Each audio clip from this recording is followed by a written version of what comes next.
welcome. Many counts here for Brutus Monroe. Today we're going to create this bread-themed encouragement card. Let's go over the products I use to create this card. First, we're going to use our mixed media stencil called Stripes. And this is a 6x6 stencil. And we're going to use Candy Coat in yellow. Now, I did this and I lost the clip, so here it is, the finished panel. All on there, and I did a nice thick coat of it, and you can see all the little extra little big chunks, which I love about Candy Coat. It gives you these extra chunks of, I'm not sure what they are, they look like Lamar or something like that.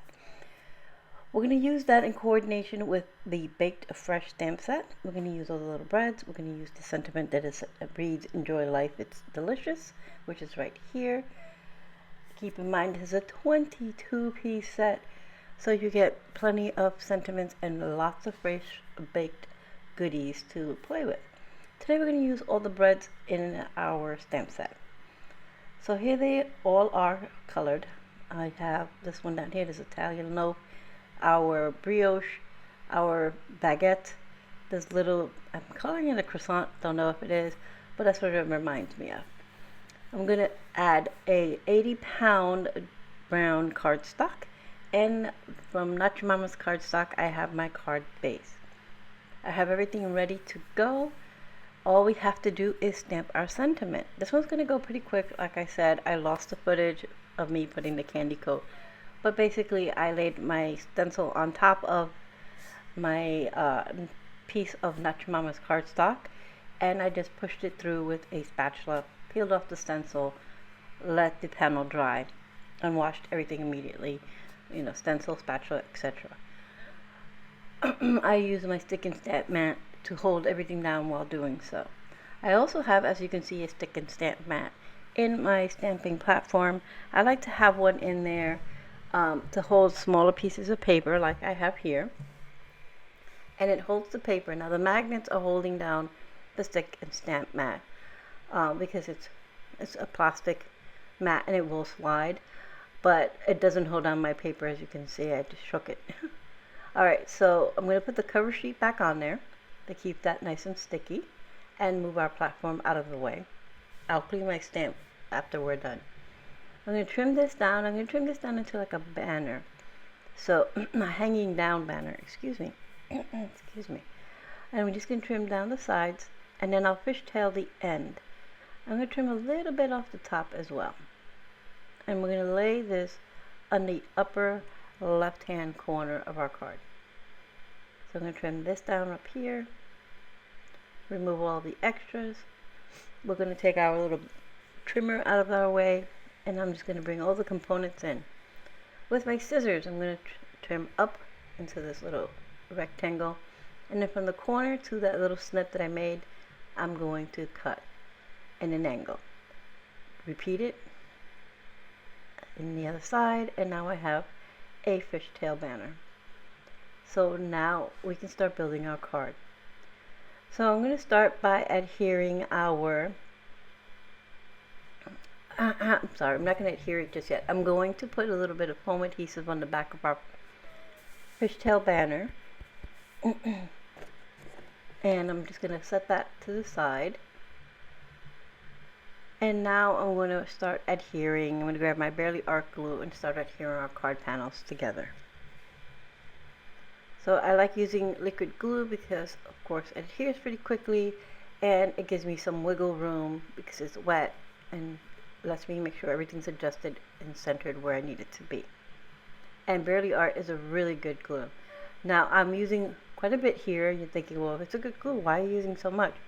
My panel's a little curved from the candy coat, so I put a little extra, and believe me, it works. It holds it down flat without, it reduces all that curving that you get. So I put it down, it holds it nice and flat for me, so I don't have all that curling and all that. This is why I say it's a good glue. And I put it on this one as well. I do that just because I know it's has the other one, it's still wet. This way everybody gets nice and flat and it dries perfectly. Alright, so now we're going to add all the other little goodies. I kept that little strip that I trimmed off my panel that has the candy coat. I'm going to put that on the inside. So I'm going to start by adhering the long French baguette to the base here, and then we're going to add all the other breads. Here's my Italian loaf, and I fuss with these a bit. I move them up and down until I get it how I like it best. And then on this one, on the brioche, I'm going to call it a brioche. It's a woven bread, that's what it reminds me of. I'm going to put, it has adhesive dots on the back, so I'm going to just overlap it here. And then, okay, I'm losing some of my Italian bread, so I'm going to move that over. And this little piece here, it's like a little roll. It could be a breakfast roll or whatever, but I'm calling it a round croissant. You know, use your imagination as to which breads these are. Especially you can color these in fun colors for different, you know, like right now for Halloween, if you can color these in oranges and blacks and make a spooky kind of bread theme or baked themed card. Alright, so we're going to go ahead and pop our sentiment up, like I said, in the top left hand corner. And now I'm going to bring in some sequins, and then I'm going to pull in mostly like oranges and a golden, like a light orange and a darker orange. And we're going to put those throughout. I just have a bunch in a little tray here. There are different colors in there. I'm just going to pick through and get my lighter orange and darker, deeper oranges colors. I'm trying to pull from the colors of the bread. And I will list all the Copic markers I use to color the breads in the description box below for you, as well as all of the other products. So I'm just going to go ahead and put a cluster of 3 by our sentiment and 1 or 2 over here by our bread. There is a lot of shine and sparkle on here because of the candy coat, which is fantastic. And the candy coat comes in several colors. I believe we have now 5 altogether. Well, the rainbow we have. Okay, so, well, minus orange. We don't have orange yet. Alright, so, so almost the rainbow. So here we are with our completed card. It came together really quick, like I said, because I lost the footage of our candy coat. The candy coat, depending on how much candy coat you put on, can take the drying time from 5 minutes and up. So again, we use a baked fresh stamp set. We use our bread and our sentiment, the stripes multimedia stencil, our candy coat in yellow, and our raven detail ink to stamp our sentiment. I have all these Copic markers I use to color our bread, and like always, I'll have everything linked for you in the description box below, minus the Copics.